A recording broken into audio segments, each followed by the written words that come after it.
People are talking a lot about inequality these days, about the fact that the richest 1% have so much more than everybody else. But most of the focus seems to be on the United States, and it strikes me that the same story needs to be told about global inequality too. So I did some research, and this is what I found from reliable sources like the UN. It turns out that while the US is totally out of whack, things are actually way worse for the planet as a whole. Let's start with this graph. A perfectly even distribution of wealth among all living people, with everyone divided into 5 equal groups. Now, let's show how much each group actually has. Shocking, right?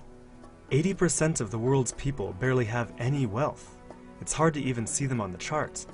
Meanwhile, the richest 2%, they have more wealth than half of the rest of the world. Let's look at this chart another way. Let's take the whole world's population, all 7 billion of us, and reduce it to just a representative 100 individuals.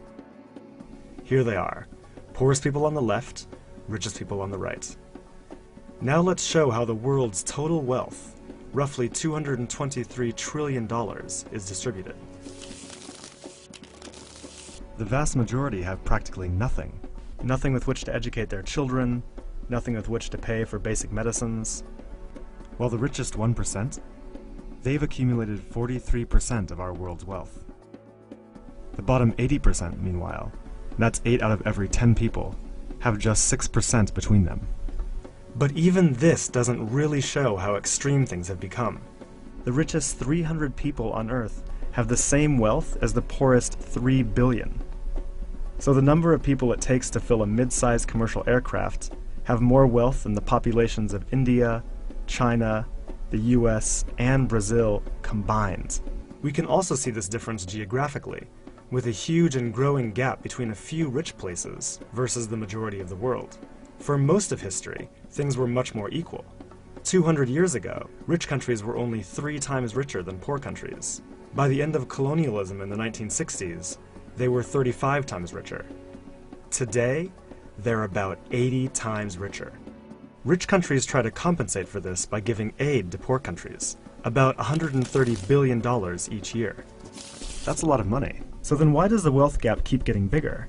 One reason I found is that large corporations are taking more than $900 billion out of poor countries each year through a form of tax avoidance called trade mispricing. On top of this, each year poor countries are paying about $600 billion in debt service to rich countries, on loans that have already been paid off many times over. And then there's the money that poor countries lose from trade rules imposed by rich countries to get access to more resources and cheaper labor. Economists from the University of Massachusetts calculate that this costs poor countries about $500 billion a year. Altogether, that's more than $2 trillion that flows from some of the poorest parts of the world to the richest. Every year. Rich governments like to say they're helping poor countries develop. But who's developing who here? This makes me think that there's something wrong with the basic rules of the global economy. It can't be okay that the wealth of our planet is becoming so concentrated in the hands of such a tiny number of people. The only reasonable response, it seems to me, and our only hope, is to change the rules.